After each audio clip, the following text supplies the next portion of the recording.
மீண்டும் உங்களை நாம் சந்திப்பதிலே மிக்க மகிழ்ச்சி அடைகின்றோம். நான் இலங்கையில் இருந்து பதுளை போதனா வைத்தியசாலையில் இருந்து வைத்தியர் கிருஷான் வேதநாயகன். ஆண்களுக்கு ஏற்படுகின்ற ஆண்மையின்மை அல்லது ஆண்குறியினுடைய விரைப்புத்தன்மை அற்றதற்குரிய காரணங்களை பார்க்கின்றோம். அதாவது இரெக்டைல் டிஸ்ஃபங்க்ஷனுக்குரிய காரணங்களை பார்க்கின்றோம்.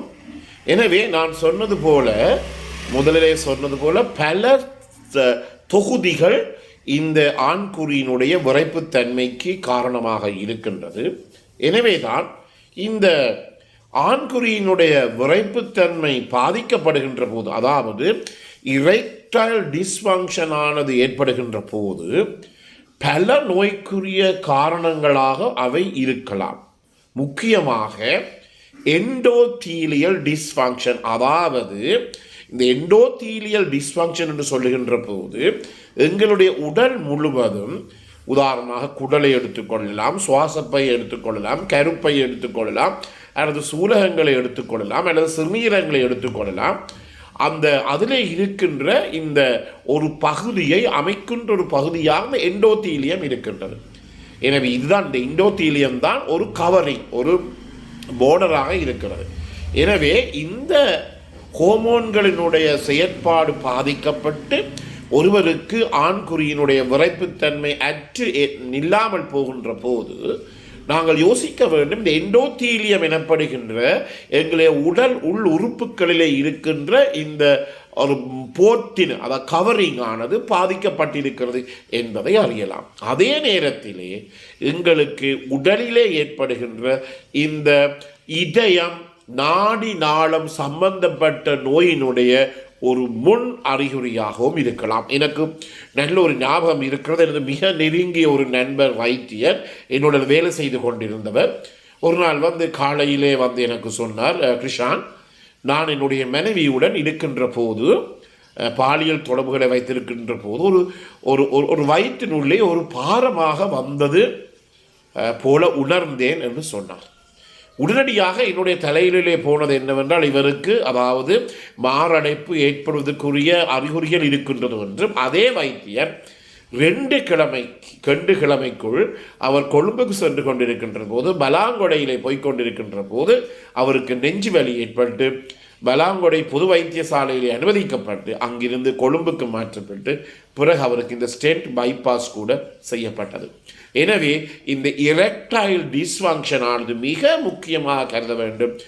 ஏர்லி சிஸ்டமிக் வாஸ்குலர் டிசீஸினுடைய ஒரு முதல் அறிகுறியா என்று கூட நாங்கள் சந்தேகப்பட வேண்டும். அதாவது இருதயம், நாடி நாளம், குருதி சம்பந்தப்பட்ட பிரச்சனைகள் இருப்பதற்குரிய முதல் அறிகுறியாக கூட இந்த எங்களுக்கு இந்த ஆண்மையற்ற தன்மை அல்லது ஆண்குறி விரைப்பற்ற தன்மை அல்லது இரெக்டைல் டிஸ்ஃபங்க்ஷன் ஒரு அறிகுறியாக இருக்கலாம். எனவே இந்த பிரச்சனை இருப்பவர்கள் தயவு செய்து ஏனோ தானோ என்று தட்டி கழிக்க முடியாது.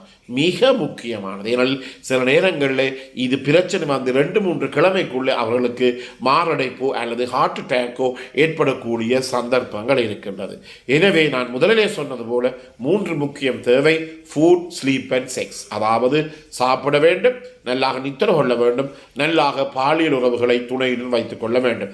இதில் ஏதாவது ஒன்று பாதிக்கப்படுகின்ற போது சம்திங் ராங் சம்வேர், அதாவது எங்கே ஏதோ ஒரு இடத்திலே ஒரு பிழை ஏற்படுகிறது என்பதை எங்களால் கண்டுபிடிக்க முடியும். எனவே தான் இதில் சொல்லப்படுவது என்னென்றால், is erectile dysfunction an independent marker for endothelial dysfunction and early systemic vascular disease என்று சொல்லப்படுகிறது. எனவே இந்த பிரச்சனை இருப்பவர்கள் தயவு செய்து நீங்கள் என்ன செய்யலாம்? இதை குழப்ப வேண்டிய தேவையில்லை, பயப்பட வேண்டிய தேவையில்லை. உங்களுடைய ஃபேமிலி ஃபிசிஷியன் அல்லது குடும்ப வைத்தியரிடம் சென்று உங்களுடைய குருதி அமுக்கம், பிளட் ப்ரெஷரை பார்த்து கொள்ளுங்கள். அதே நேரத்தில் போய் உங்களுடைய சுகர் லெவல், சீனியினுடைய அளவு, ஃபாஸ்டிங் சாப்பிடாமல் இருந்து எடுக்கிற ஃபாஸ்டிங் பிளட் சுகர், அடுத்ததாக இந்த கிளைகோசிலேட்டட் ஹீமோகுளோபின் என்று சொல்லப்படுகின்ற HbA1c-யையும் நீங்கள் பார்த்துக் கொள்ளலாம்.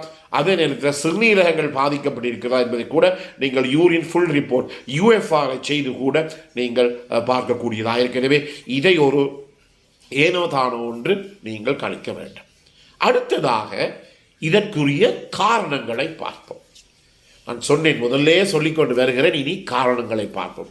முதலாவதாக நான் சொன்னது போல வெஸ்குலோஜெனிக் என்று சொல்லுவோம். அதாவது நாடி நாளம் இருதயம் சம்பந்தப்பட்ட பிரச்சனை.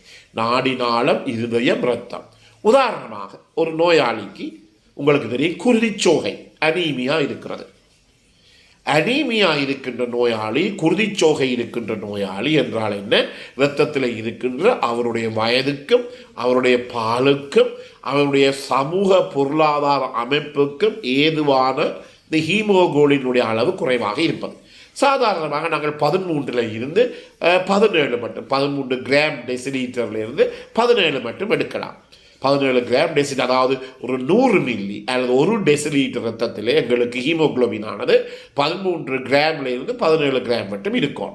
இது கீழே குறைந்து கொண்டு போனால் நாங்கள் குருதிச்சோகை என்று எடுப்போம். ஆனால் எங்களுடைய 3ஆம் உலக நாடுகளிலே சாதாரணமாக நாங்கள் 10க்கு கீழே போனால் தான் நாங்கள் குருதிச்சோகை அல்லது அனீமியா என்று எடுப்போம். எனவே இரத்தத்திலே ஒருவருக்கு ஹீமோகுளோபின் அளவு குறைவாக இருந்தால் அவராலே சாதாரணமாக தன்னுடைய துணைவியுடனோ தனது மனைவியுடனோ அல்லது பெண்ணுடனோ அல்லது ஒரு ஆணுடனோ பாலியல் ரீதியான தொடர்புகளை வைத்துக் கொள்ள முடியாதே.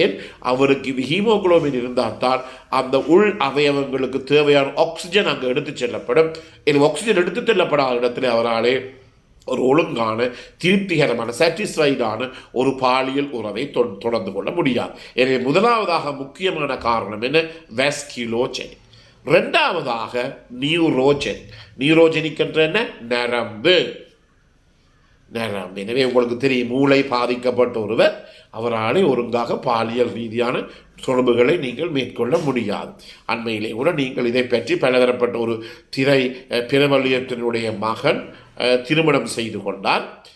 திருமணம் செய்து கொண்ட பிற்பாடு அதை பற்றி பல விடயங்களை நாங்கள் இந்த இணையதளங்களில் பார்த்தோம். அதெல்லாம் உண்மையாக அவருடைய தனிப்பட்ட வாழ்வை நாங்கள் விமர்சிப்பது என்பது பிழையானது. என்றாலும் கூட அவருக்கு கூட இந்த நியூரோஜெனிக் எனப்படுகின்ற இந்த மஸ்குலர் ப்ராப்ளம் இருக்கிறது. அதன் காரணமாக அவர் பாலியல் ரீதியான தொடர்புகளை வைத்துக் கொள்ள முடியாது. எனவே நரம்பு மண்டலத்திலே அல்லது தசை மண்டலத்திலே ஏற்படுகிற பிரச்சனைகள், அது மூளையாக இருக்கலாம், முன்னானாக இருக்கலாம், நரம்புகளாக இருக்கலாம், ஏதாவது ஒரு காரணத்தினாலே இந்த நரம்பு மண்டலத்திலும் மூளையிலும் ஏற்பட்டிருக்கின்ற பிரச்சனை, தசை பகுதியில் இருக்கின்ற பிரச்சனை என்பதன் காரணமாக கூட அவருக்கு இந்த ஆண்மையின்மை அல்லது இரெக்டைல் டிஸ்ஃபங்க்ஷன் இருக்கலாம்.